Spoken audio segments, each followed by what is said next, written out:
Hello, this is Paul Frazier again from Western Ohio Bigfoot Research. And tonight we got Squatchman from Mississippi and my co host Ernie Davio from Ohio, just like me. So I'll go ahead and let the Squatchman introduce himself. How y'all doing? Down here in Mississippi, man. Get Yep, ready to where the storm weather's on you. not doing well right now, I guess, right? Yeah. What's that? Where the weather is looks like it's changing down there right now. You get a bad storm coming in there. Yeah, 65-mile-an-hour winds with hail. How long have you lived down there, Earl? Where you are right now? I've been here 30. I've been here. Yeah. Uh, I've been in this area right here 25 years. Wow. Wow. So you've got access to the woods right next door to your property there too. I Right believe. across the street. Yep. Mm-hmm. Mm-hmm. So There's if you combine all the acres, it's over 10,000 acres. wow, that'd be a lot of hiking to do in there. What Yeah. actually got you interested in the Sasquatch thing, Earl? How did you start off? Uh, Probably when we was kids, I guess. Me and my sister. Uh, Seen something we thought was a monkey and it wasn't a monkey after all. But that's probably what got me into it. But my brother really got me into it. So So what happened years with and years. what happened with your sister? How old were you when you had an encounter? What happened with that? Oh man, shoot, I was probably 7, 8, maybe 10. My grandpa's got a farm. Well, he had a farm up north Mississippi, and I own it now. I own all the land and everything. Of course, the house and the old barn and the chute's gone. But we was up there one weekend visiting, and he had a big old tree in the center, right in front of their house. Big round barbed wire fence going all the way around it, probably 40 yards around. He used to tie his mules and his horses up to it and train them. Right behind that, he had an old pole barn where he kept his old tractor, and he had a chute, and he had old Brahma bull in there, man, meaner than snot, and that's where he kept the bull. And on the other end, uh, he had two donkeys and a horse. That's where he kept them on that end. That's what he plowed his fields with, because they didn't have no tractors or nothing. You know what I mean? Right. And he grew fruit behind his barn, apples, big old green apples, and watermelons, and man, all kind of stuff. And one weekend, me and my sister decided we gonna sneak through that barbed wire fence back there behind that barn and get some of them apples and stuff. And we made it up under the barbed wire fence. My grandmother was in the house cooking, and my grandpa was to the east. He was behind the house plowing the field with one of his mules. And so we hauled ass behind that pen, and we got right to the garage, and right where the barn, right where the barn is, about 20 Uh yards oh. away. Volume cut.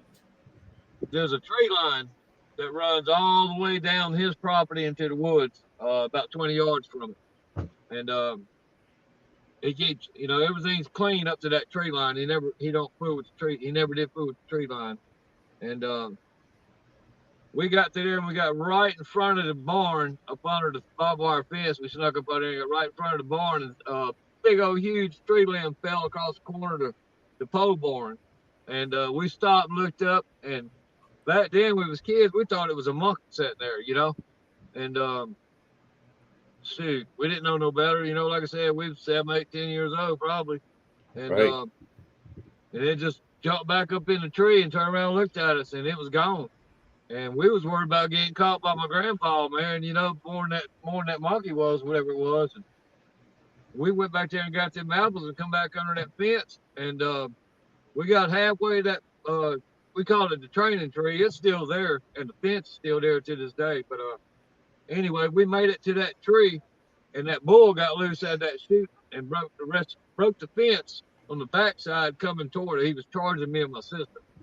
And as soon as we made it to that tree, whatever that was that we thought was a monkey, somehow got between us and that tree and that bull, and it grabbed that bull and snapped his head, son. Graveyard dead. I mean, just cut him a flip, just bam, right there, and turned around, and looked down at us, and man, we looked up at it, and I swear, Ernie, that thing looked like it was 50 feet tall, you know, because we was little kids, scared then, you know, and he just walked off back toward the tree line in front of the barn and turned around and stared at us again. And he just walked off. And here come my grandpa, you know, and my grandmother come out of the house. She heard all the commotion and she was yelling. And here come my grandpa, and I just knew we was gonna get our ass beat in. I was never gonna see my next birthday, you know. And my sister hightailed it under the barbed wire fence going toward the house, and it cut her little legs like razor blades. Man, I felt bad about that forever. But my grandpa come over there, son. He was about 6'6", about 200 pounds, slim man. You know, he was Indian. He reached over there and grabbed me by the nape of my neck, picked me up, and sent me over that barbed wire fence, and escorted me to the porch. And he kept a razor strap up there on the porch. And I just knew that's where my death was gonna be, right there with that strap, man. But he sat me down. He said, the only thing he said was, "You all right?" He said, "I told y'all don't go back there. Don't go back there no more." You know? And we never did. I never did go back there no more. And years and years later, we found out what all that was. You know, the fruit he was growing wasn't for him and my grandmother.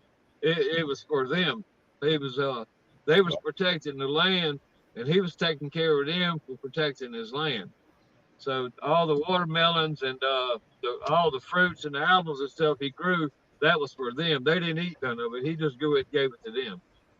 And years later, he passed away, and we went back up there. And you know, my grandma and them's nearest neighbor was 5 miles or so down the old gravel road. You know, it's still like that to this day.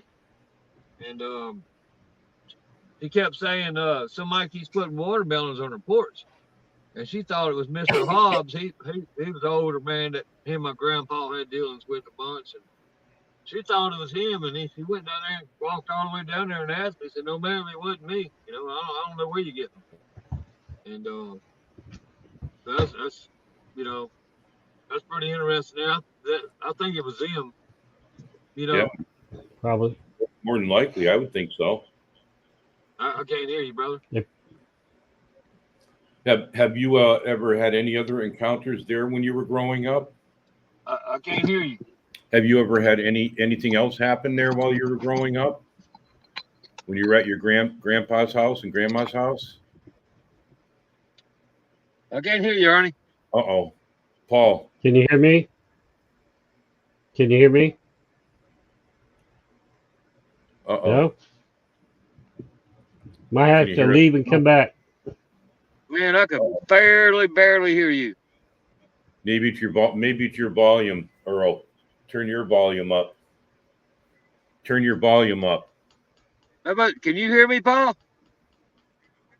Turn Yeah. your volume up. Oh, really? Okay. I can hear both of you.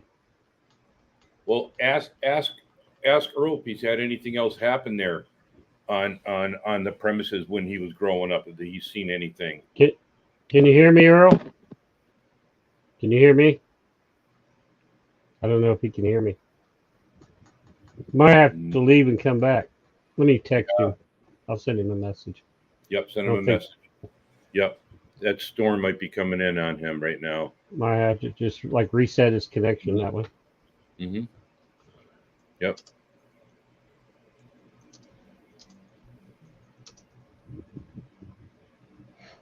All right. Yep. Yeah, who knows with the storms coming in, what kind of connection we're going to have with him. Yep. I know. Isn't it amazing how they talk to guys on the moon back in the 60s? Yeah, and they did that with the walkie-talkie. Phenomenal. Actually, I think it was they first did it with 2 cans in a string.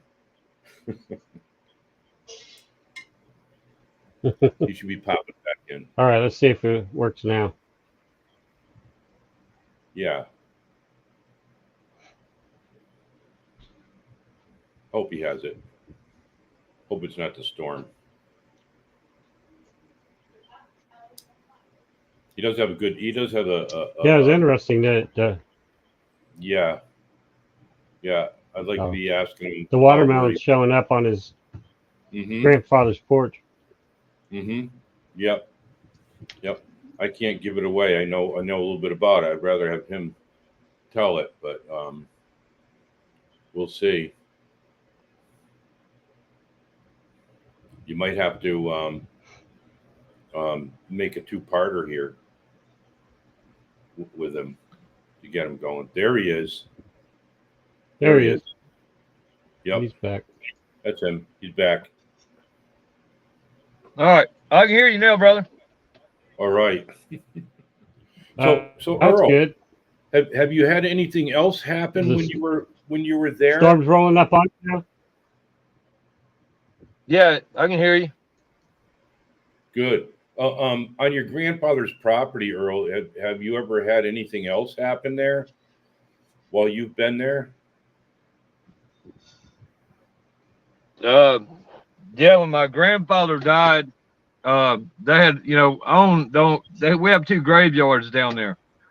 And when he died, they buried him up there on the farm on the other end where the rest of our people were at. And my grandmother kept saying that somebody's leaving apples and little bitty watermelons all around him. And they have a trail from his grave up through the wood line. She said you could drive a car through it. It's so big. So wow. I think it's them. I think they know. They got to know.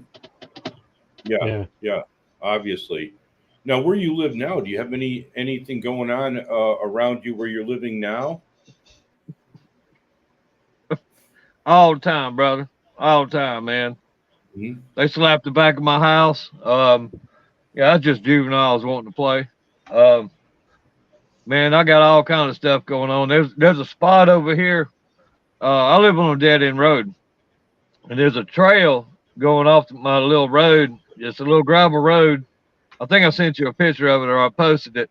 They got barbed wire up over it. The people that owns the property on that side of it put a barbed wire fence up.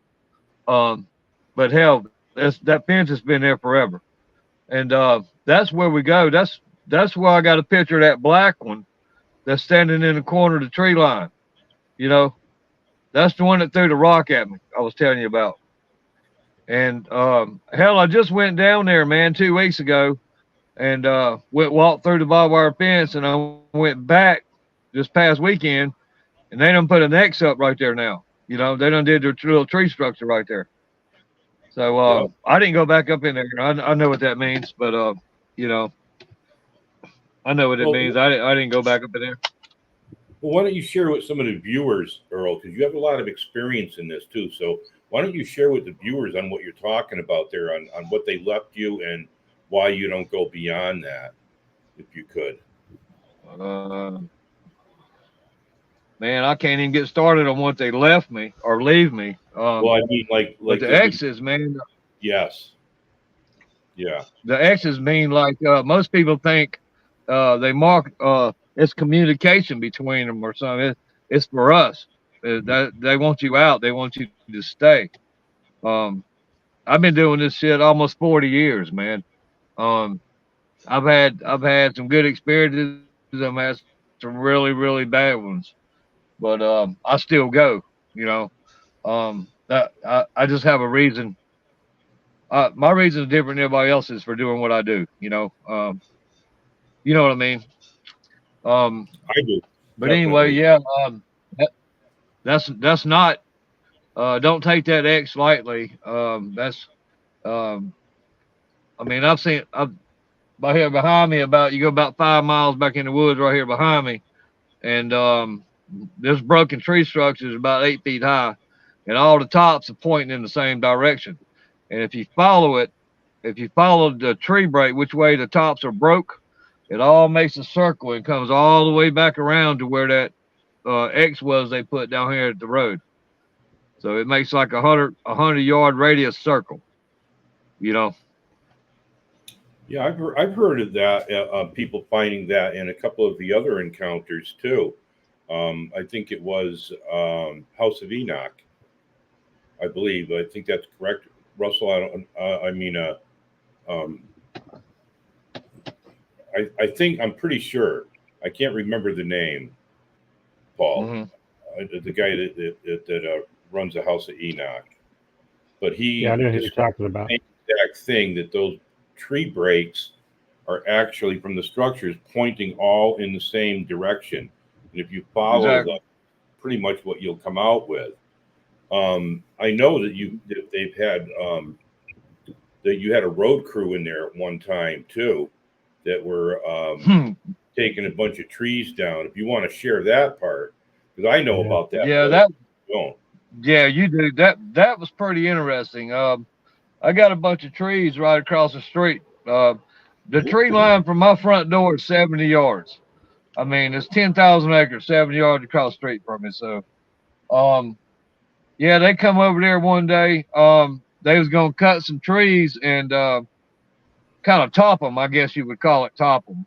You know, and they come in with all their damn equipment, and they lasted about 3 hours, man.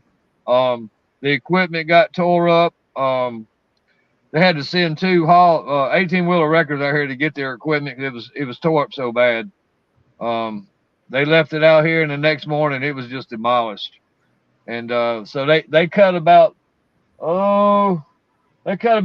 50 yards of trees, about 6 feet in, and that was it. They quit, and they left all the equipment. They left all the equipment there, and they had to come back next morning and get all that. You know, they tore it all to hell, man. All the windows and trees was through the glass, and I got up to go to work, and I just looked over there and I just started laughing. I already knew what was going to happen, you know. Didn't you say the hydraulic lines were pulled loose? Every one of them. That's some power. Yeah, that's pretty strong to grab one of them hydraulic lines, man. You know. Yeah. But yeah, it was interesting. You know, they never been back. You know, that was a while ago, and I guess they finally decided don't come down here. Yeah, I think that was well over a year ago. Yeah, it was about a year ago. Yeah, it just cost them. It just cost them money. That's all it does. You know. Now, what else are you finding in there? You seen anything else like glyphs or anything like that in your area outside of the tree structures, or anything that they're doing in there as far as they're building a floor. You know if you know what I'm talking about. They're building a floor over here. With their logs now. I'm waiting to see what they're gonna do with that. So I don't go real close to it, you know. But I know they're building a floor probably 25, 50 yards behind me. No, we're talking about the Bigfoot, the Sabe people. They knocked some trees down and are putting them on the ground like right. We call it a floor. Yeah, we call it a floor. Yeah, for everybody that's listening and everything. Wow. Yeah, they used to put they used to build structures and put them out by the tree line for me. We call them mailboxes. You know, that's what I call them. Okay. 4 or 5 feet high, different breaks in it, different limbs sticking through it on each end, you know, or something. That's a mailbox to them. What do you think they use that for? Are they using that for you to leave something for them, a gifting spot, or are they trying to tell you something? I think it's for the opinion. Well, I think it's for the juveniles. That's what I think, because there's some juveniles over here now. You know, okay. I have one group that's here every year. You know, but every year they migrate, just like all the animals do. You know, well, they're not animals; they're beings. I call they're not creatures, they're beings. Right. But every year they migrate, but every year they back. But man, How far- that's where I got that 17.5-inch print was That's back right. over here. Yep. Yep. How far do you think they go? I mean, like, how far is it from where you, from where you are to where your grandfather had property? Oh Miles. Lord, that's it's about a 2.5 hour ride for me to get up there. Oh, so that's some miles there. That's well Oh over yeah, 100 miles. oh Okay. yeah, oh yeah, Okay. yeah. So I was going to say, how far do you think that they might go? During the different times of the years, and Man, that's hard. That's hard to say, brother. I mean, that, you don't really know. I mean, right. I know they travel. I mean, that's I such know a they vast travel. area that you're in out Oh there. yeah, yeah, yeah. So Well, you have a lot of I'm in food. the county. What's that? You have a lot of food sources out there. Do you have cattails that are close by there too? Yeah, In yep, there? sure do. Cattails. I got a river that runs all the way through this state and all the way up north. Bunch of creeks. Yeah, this deer. I got deer everywhere around here. Yeah, there's plenty of food. There's plenty of cover because, like I said, this is a dead end road, and Right. you know, but they leave me stuff all the Is time. it swampy back in? Uh, Is it let's see, swampy back in that yeah, wood area there? about 3, maybe 4 miles back up in there. It is. They got a little slough, a little swamp, got cypress trees and Mm, stuff in it. Yeah, I would mm. imagine it's full of Yeah. snakes too. Oh yeah, yeah. I catch them all the time in my yard and throw them across the street. I remember That ain't talking nothing to new around here. Yeah, I remember talking to one of our friends about that we don't care too much for snakes, but it doesn't bother you at all. So I would imagine Nah, that don't bother me, man.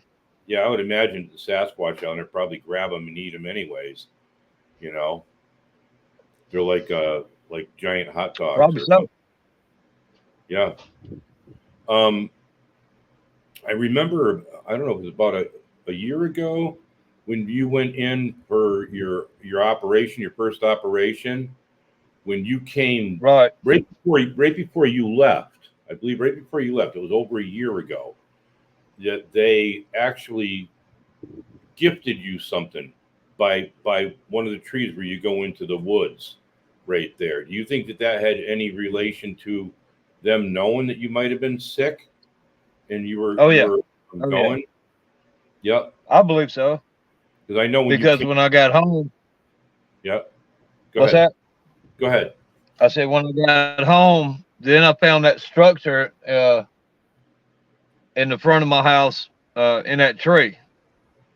With all the trees across it and had that one feather that was just there. I Right. made a video of it, but that was incredible. Now you have all that stuff That- on your group page, right? A lot of the yeah. pictures, videos, and everything like that. Oh yeah. So Paul has Mhm. that. So if Paul could share that with everybody, they can actually go to his homepage and look at some of these videos that you made from being back in there and what you're seeing, some of the structures and everything. Oh yeah. Yeah. There's plenty of them on there. Mm-hmm. This is what his group looks like. It's called the Elusive Ones. The picture on the right, it has that picture that's on the right there. Did you post what we're talking about right now? That where it was all wove together. Is that what you're talking about?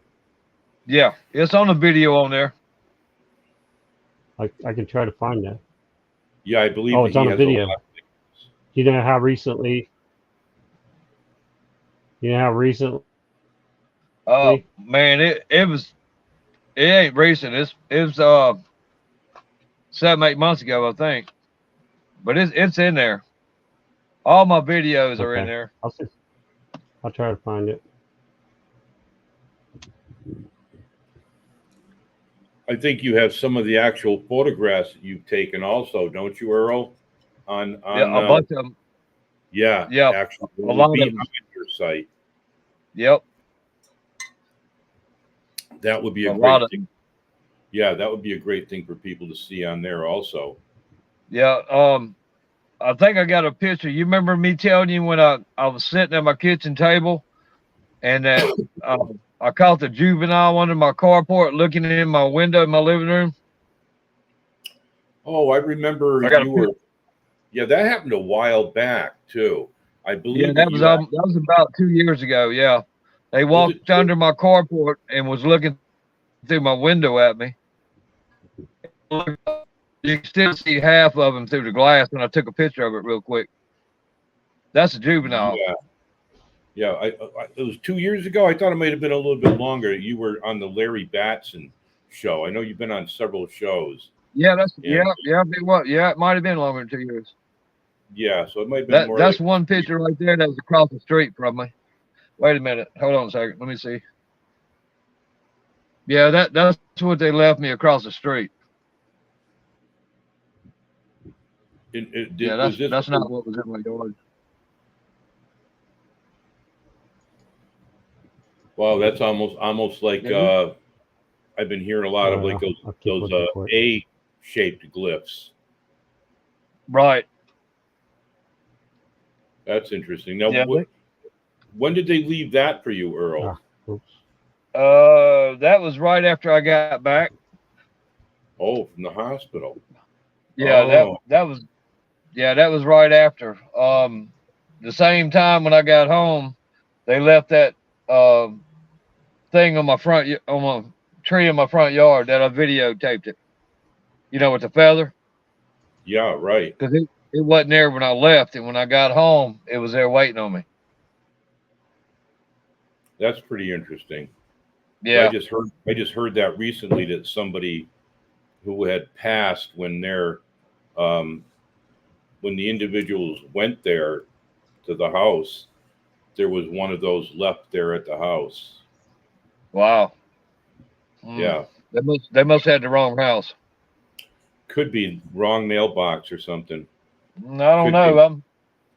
I don't know. I'm the only one around here that fools with them. Well, I mean down there. I'm saying this happened in individual I was speaking with from Oh. Oklahoma, Oh. Okay. and I've seen that same thing from somebody else in Florida. So that's quite Right. possible that that's like they're leaving a message for the person that they know that Oh, they I'm care sure. about. Once they accept you, man, that, yeah, that's the problem most people have. Man, they go to Walmart, they get this bright idea to go get them a gun and a fucking flashlight and decide they're gonna go out in the woods at night and go hunt a Sasquatch. You know what I'm saying? Right. That's totally. You have no business being there, none. And if you shoot one, you probably ain't gonna make it out. Um, there, if you see one, if you're lucky enough to see one, like me and you have, um, there's 5 or 6 all around you, like day watchers. They know you there before you get out of your car. They know you there. They following you, man. They'll lead you where they want you to go to protect their clan. You know what I mean? Mm-hmm. Yeah, I've just heard that. Because I I've got just heard that from somebody else. yeah. They Once were. they, the trust to them is, man. Look, I took somebody with me, and I shouldn't have, because I don't ever take nobody with me at all, ever. And I took him. I took him. It was another one of my county. I follow 5 counties by myself, but I took him with me, and I said, "All right, I'll take him."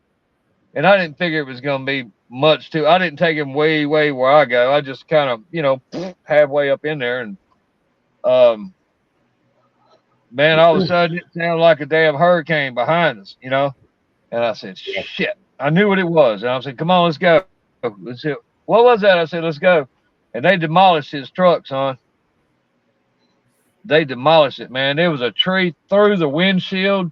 The roof was beaten down. Every glass in it was busted. I mean, I said, yep, I already know. And it took me almost 5 years to regain their trust to go back in that.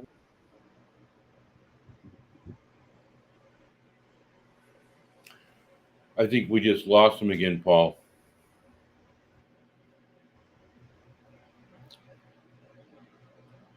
Yeah, that storm's probably rolling in on him. I think so. We'll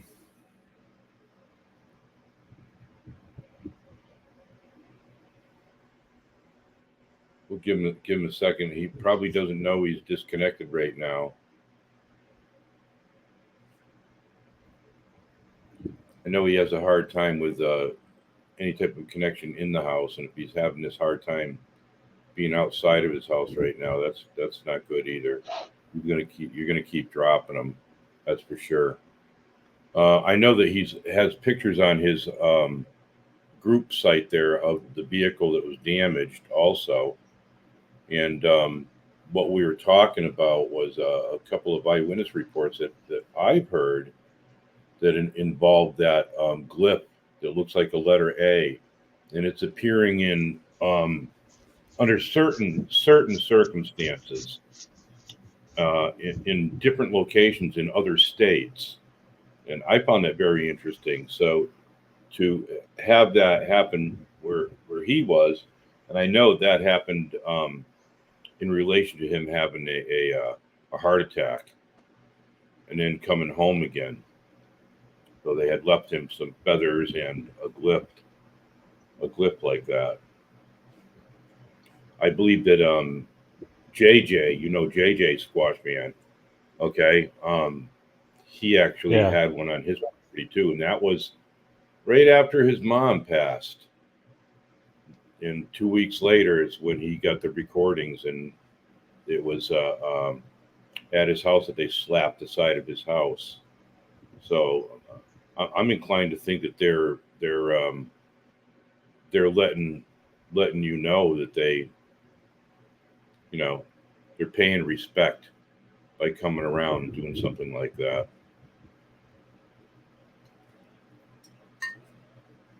I don't know if you want to talk another topic or something.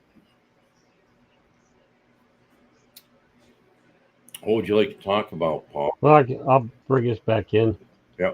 I mean, if you want to look for his group, look up on Facebook, The Elusive Ones, and look for that picture on the right. The picture on the left is his profile picture on Facebook. Now I know Stanley Bird. You're going to be Goes having. by You're going to be recording. Squatchman. I told you about.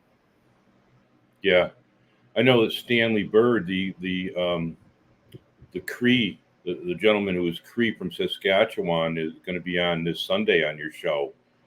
And I know that right now, today, I spoke with him today, by the way, that they have over a foot of snow. They have a blizzard going on up there where he lives.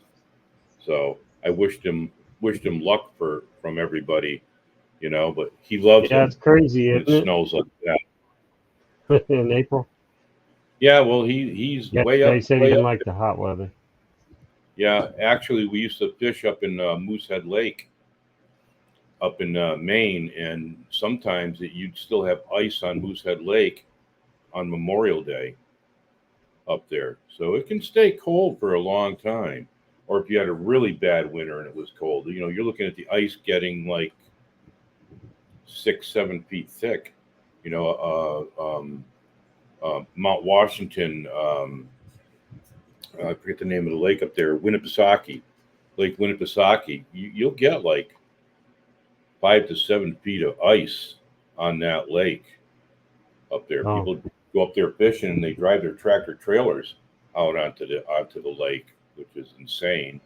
Buses, absolute insanity. But that'll give you an idea on how fortunate we are down here in Ohio. We think we've got severe winters and not even close. You don't even have snow doesn't even stay on the ground any longer than 4 days, unless you live in parts of Ohio that are closer to the lakes than you do. But not around here. At least not where I am. Maybe where you do, Paul. I don't think so, but Yeah. I mean, what's your average Well, snowfall no, over there, Paul? it did when I was a kid. It, when I was a kid, many times it would snow in October, and Uh-huh. it was not uncommon to go a whole month without seeing grass, snow on the ground, but not anymore. Hasn't been that way in a long time. Well, maybe that's because you're shorter, so you only thought Let me snow. see. Earl just messaged me. He said, "Sorry, buddy, but the storm just hit here." That's what it is. He might have lost Yeah, his power or yeah, lost his yeah. He's signal. not going to get power back for a while, Paul. So maybe we should cut it for now, or Hmm.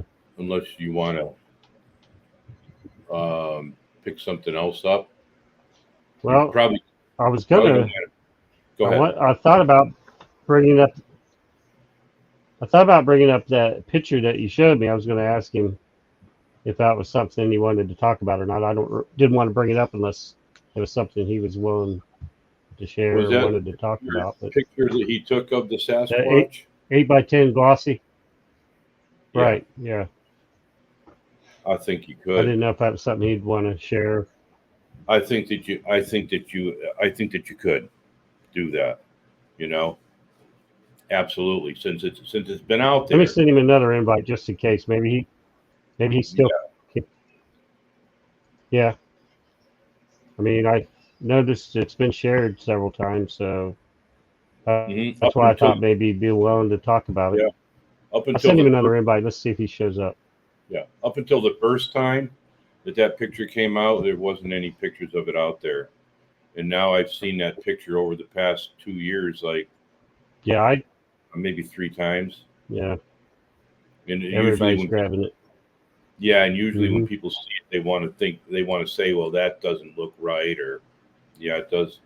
Maybe not to some people, but you know, to others, it Well, my definitely wife, does. when she saw it, she said, "What movie is that from?" Exactly. And then you did a metadata on it, I believe, and found out that there wasn't any other picture Yeah, like that out there. Like I don't know how many uh, times it revolves on a millions of times. It checks to see if it's out there, and it never showed up. So it was a one of a kind when you first yeah. seen it. You know, I told her, I said, they wish they could make it look that good in a movie. absolutely. I do it. I show the picture. You got I people are haven't gonna, seen anything close to that. yeah, not even close to that.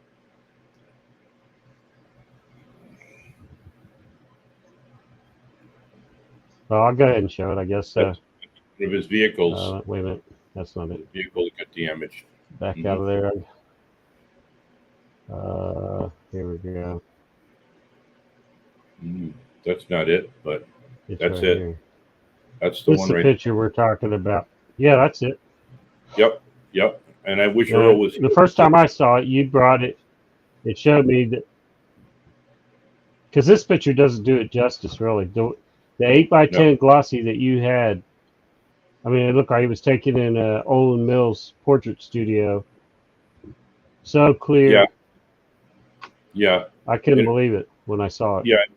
And Earl could actually tell people that are listening to this right now what camera he used, and for anybody that's into photography, they'll understand. You know what a 35 millimeter. Your cell phone's not going to take this picture. This picture was taken. No, Oh, no. I forget the power on his camera that he had. Of what power it was. I want to say like 50 or something like that or better. But he took this picture at over, I believe it was well over 100 yards away. And if you could see it really close, you can see how it's looking directly at him. But Yeah, and there's a scar on the chest I noticed.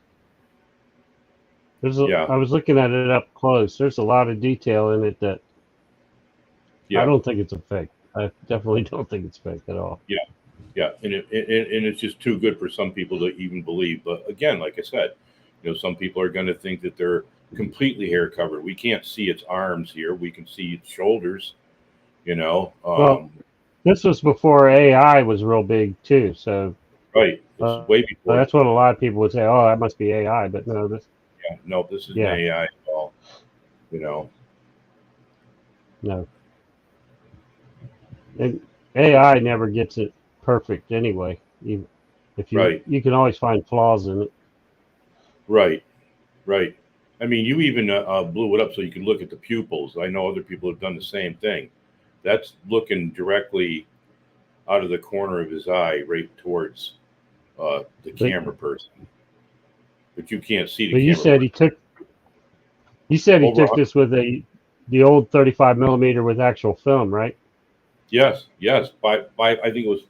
I'm probably going to get it wrong, but I'm going to shoot at it anyways.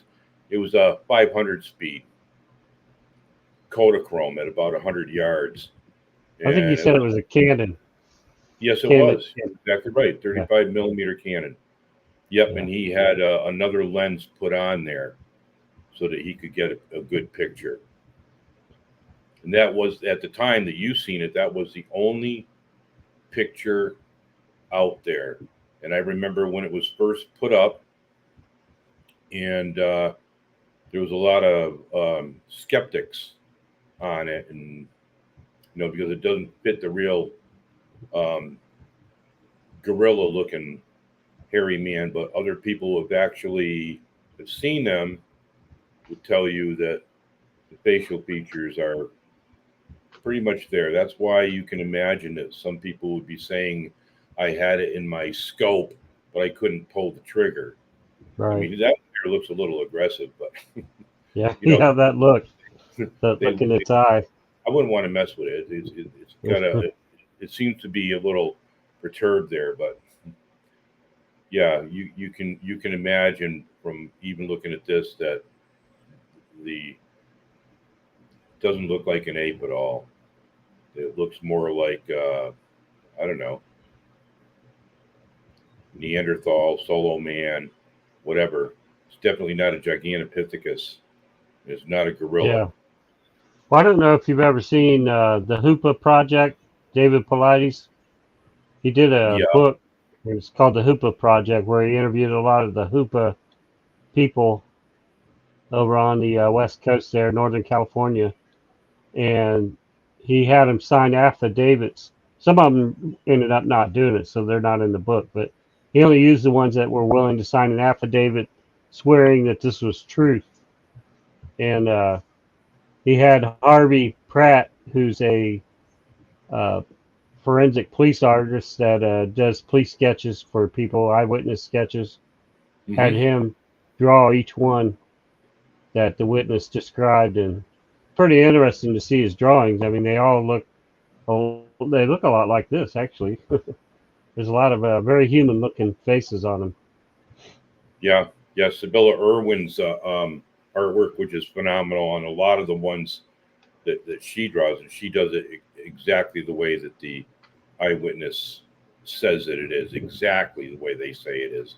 She doesn't interpret anything, and a lot of them are very human-like, Well, that's more what than police sketch artist has to do. Has not try to be as uh, totally no input of his own, just totally go by what they're describing.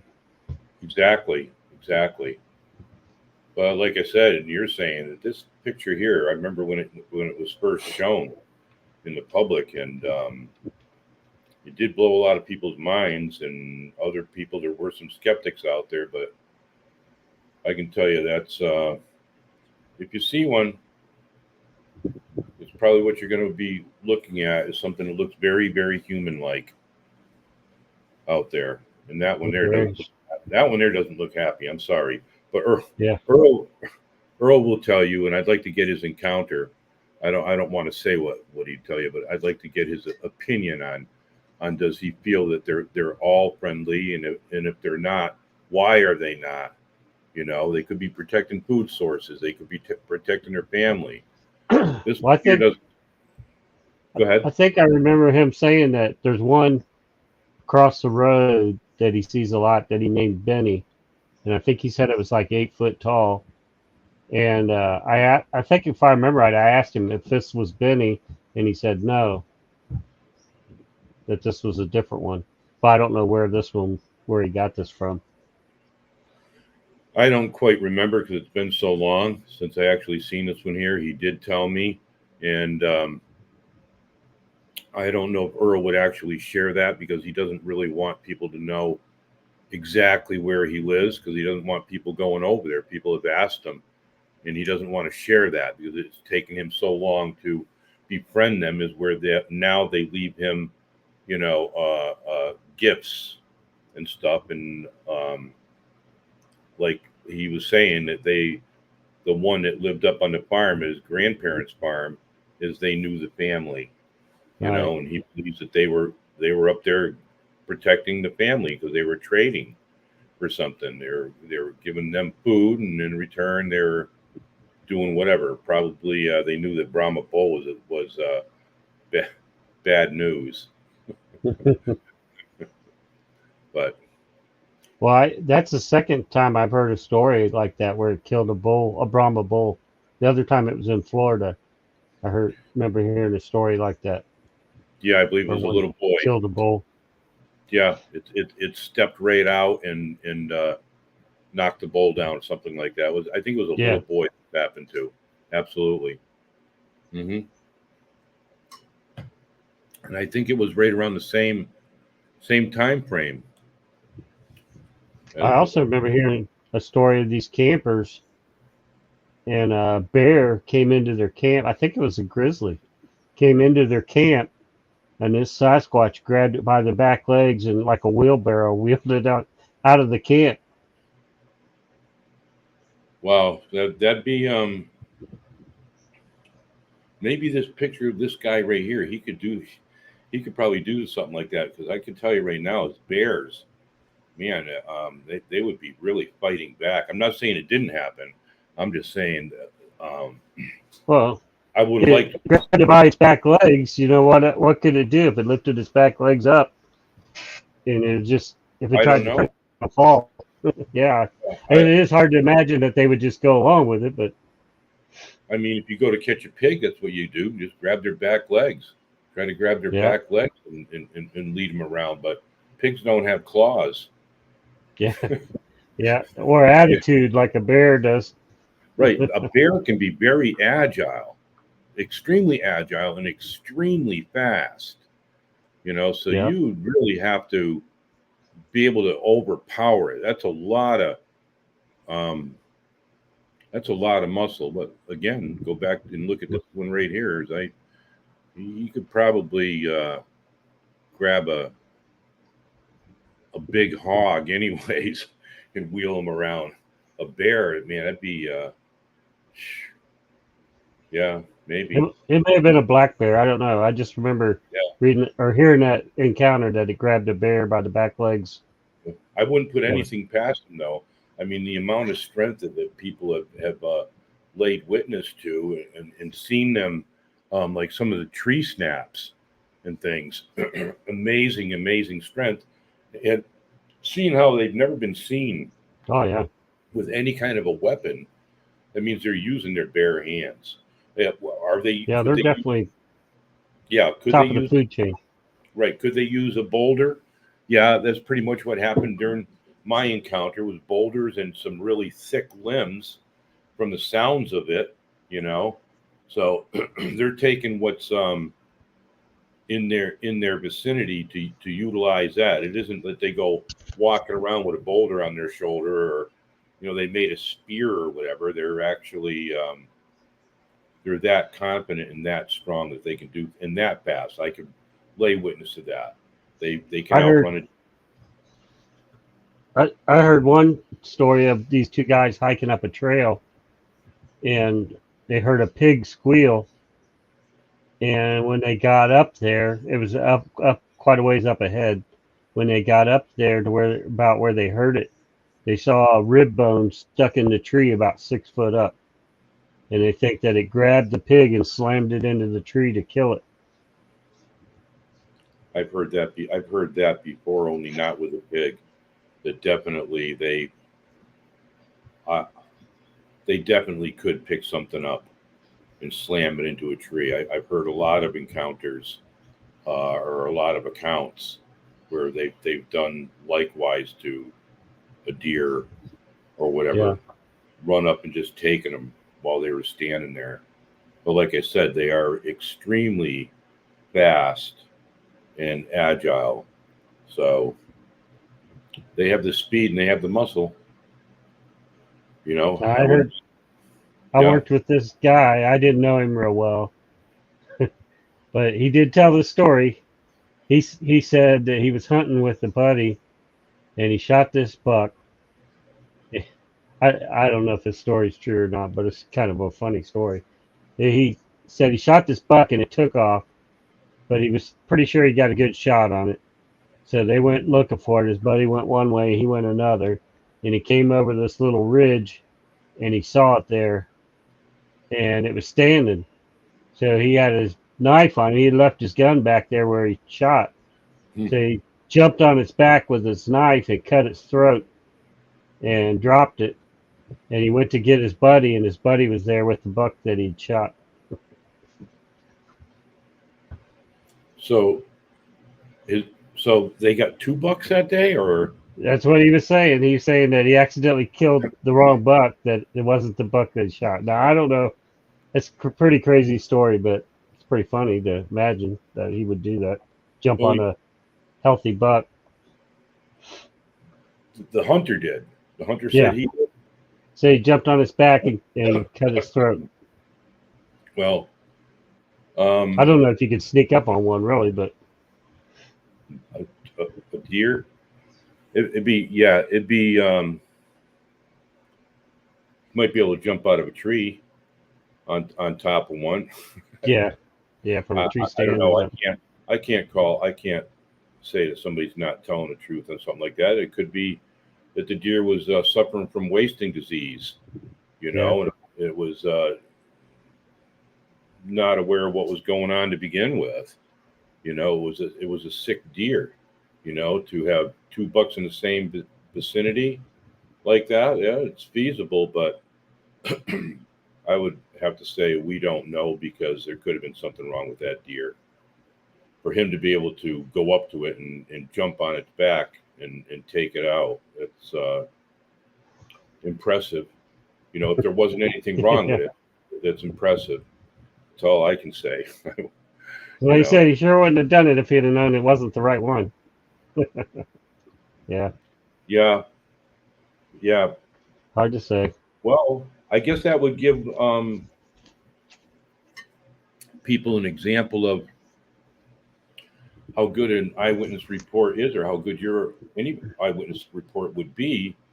This man shot a deer, but didn't notice any difference in the deer that he shot compared to the deer that he took with a knife. You know what I mean? Was it the same size antler? I mean, these are things that you really take into consideration when you're hunting deer. Does it have antlers? You know? Yeah. How big is it? How far away is it? I may have been wrong about it being a buck. I may have been. Maybe he didn't say it was a buck. I don't know. I just remember he said it was a deer that he shot, and he went to get it and realized maybe it was a moose. You know, he did jump on its back. We don't know. We weren't there. You know, I'd like to shake his hand. I've heard of a guy that took a grizzly bear with a folding buck knife. You know, and he had the buck knife on his wall. I've seen a documentary on him, and even the company that makes buck knives sent him a new buck knife and everything. But that's the way that story went, and he had eyewitnesses, so he must have got the jugular vein a couple of times and get it in the right spot, I guess. But I mean, he got tore I saw up. a video of Fred Bear take. Oh, well, I saw a video of Fred Bear take one out with a bow, one shot. Yeah. And it ran away before it fell over, but yeah, I think they claim something like even after you shoot a bear with a fatal shot, they've got like 8 seconds before they perish, and then I wouldn't want to Yeah, be we had a within, guy with a rifle with him. 75 yards of a bear that didn't drop dead yet, and you just made him really mad. 'Cause I'm pretty sure that it can run 75 yards and get you in 8 I seconds. think it ran farther than that when he shot it. Yeah, What happened was they came to this set up camp, and they went out and they found a moose calf partially eaten, and they knew a bear had gotten it. And so then they went back to camp and was going to just keep an eye on that. And he showed him at camp, just bringing his arrow up and letting go, bringing another one up and letting go, and they're all like touching each other. I mean, that guy just unbelievable how accurate he was. But he went back out there and they saw it. It was eating on that calf again, and it was behind these bushes. So all I could see was like that hump on its back of the grizzly, and he was. I think he said he was about 30 yards away. He was crawling through the grass, tall grass, and he whistled real loud. Did a real loud whistle, and it stood up, and he drew on it and shot. And just as he shot, it turned because it saw him. It turned and ran, and he missed it, completely missed it, and it took off.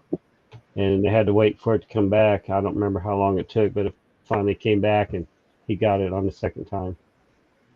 wow. Yeah, I know that he And had the.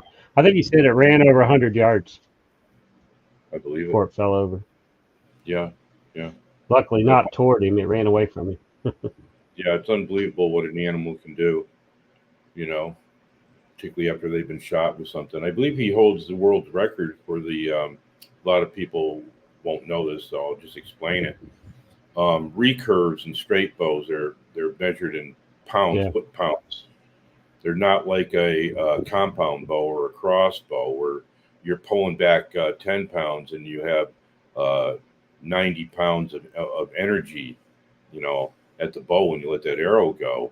And in most states, it's against the law to hunt deer with anything less than, I believe it's 40 pounds. At one time, it was 35 pounds. Now it's 40 pounds. And I believe that Fred Bear owns the record for taking a bear with, I believe it was like a 40-pound bow, which is very impressive. You've got to be extremely close for something like that. So, and he was a great shot. Of course, you would have to be Yeah. to put them right in there. And arrows were a lot different then than they are now. You know, my dad used to make all his own stuff. You know, all his arrows were wood. He would fletch them, put the feathers on, knock them, and put a tip on them too, a razor on the front of them. So Well, I saw him on the same video where he was shooting quail, going out in the field and kick them yeah, up and shoot them as they took off. Unreal. yeah. There's a lot of people that do that now. A lot of people will go turkey hunting and use a bow and arrow or a crossbow when they turkey hunt. You know, Hmm. I've always gone out with a shotgun. It gives you, I think it gives you a little bit more range. You know, if something's out at 35 yards, then even a bow. I mean, you got to really put that arrow in there, and you don't want to hit them in the breast where all the meat is, and take out all that good meat on yourself. You know, predominantly looking for a headshot on them. Just me. I don't. If I'm going to go hunting, I don't like Well, to wreck the whole thing. I like to eat. yeah. He, he was saying that he hunted a polar bear, and they had to go a second time. The first time it came after him, and the guy with the rifle had to take it out. He Yeah, said that polar bears will actually hunt you. yeah, they will. Well, grizzly bears, So, um, they're a little bit different. They'll actually ambush you. They'll know that you're following them. They'll know where you're coming through, and they'll circle back around and wait for you to come through. That's a grizzly bear. A polar bear will just hunt you down and get you. So a little bit different. and they're Either big way, too. yeah, either way, it's not going to be a good day to have either one of them coming after you. So Have you ever seen a video of those two guys canoeing? I think it's in Alaska. They're canoeing down a river, and the river comes around a bend, and up ahead they see two grizzly cubs by the bank there. There's this big old bush, and then there's two cubs right there. And so naturally they're on guard.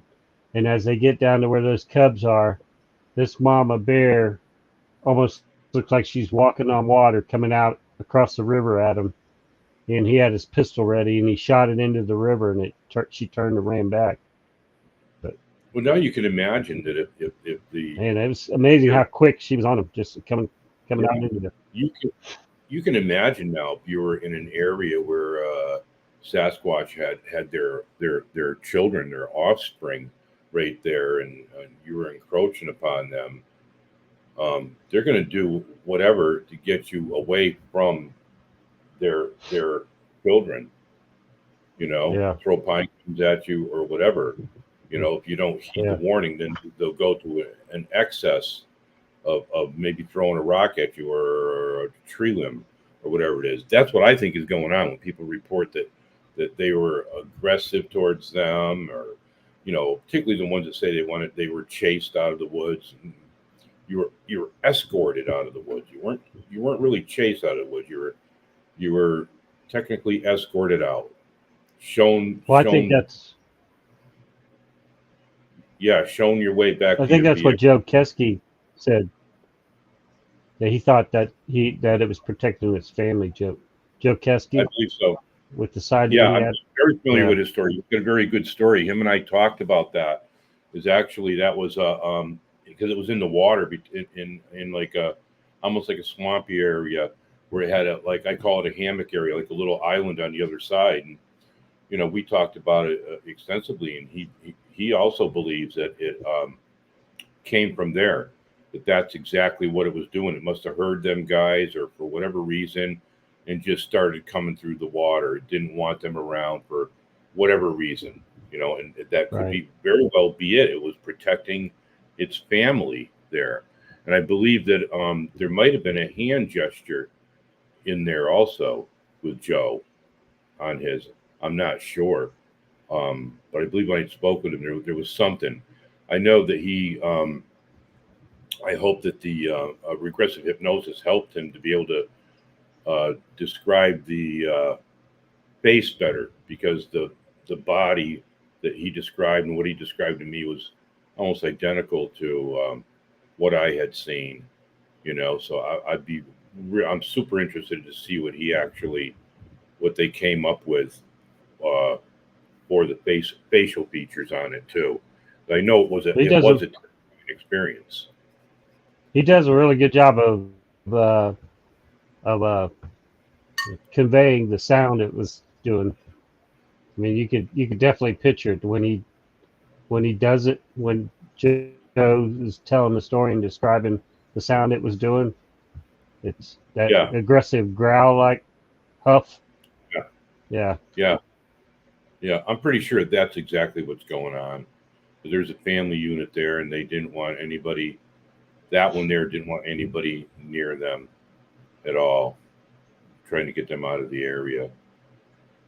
Um, yeah. do you so we don't go too long here? Um, We've you gone gonna an hour right now. what? 1 hour right now. We're at an hour. Hour. Okay, so we're good then. Yeah, So we could try to do a part two. that would be good. You could even Try to get him back another yeah, time.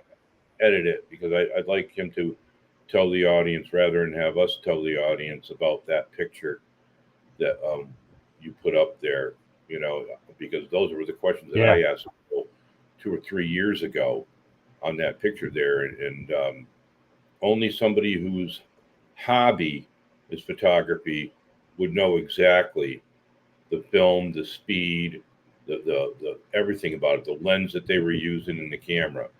So for me, it's very believable that he did take that picture, and I do have a bunch of his other pictures that he's taken too, but I couldn't show those without Earl's permission. that's something that he would have to do. And since that picture's been out for a while, yeah. Yeah. I see other people picking it up, That stealing, we call it. that and when I asked him if he had any pictures he wanted to share, he said Ernie's got them to ask you. So I figured Okay. that gave me the Okay. green light to go ahead and at least share that one. Okay. Yeah. Since he Yep. said that. Yep. I got it. All right, But Paul. I would like to hear him tell about it, though. I would like to get his Absolutely. full description of it. Yeah. Absolutely. I would like to too, on what was it doing? Where were you? And, so we should try to get him back on for the second part. All right. Yep. Definitely. And I'll catch you later. Okay. So you have a good night, Okay. and I'll try to pick up that show after I get out of work and everything between you and Stan. That ought to be interesting. Yeah, that'll be Sunday. Yeah. And maybe we can get. Yeah. If you, what time are you going to be home? Well, I won't be getting home till probably 7:30, and then I eat dinner. Oh. And then yeah. Okay. And then yeah. And then from there we go in the hot tub. Okay, that's how old people do things. Yeah. So you can limber up. Yeah. I appreciate it, Paul. Thank you very much. You have a good your night. All right. Bye. All right. You too. Bye.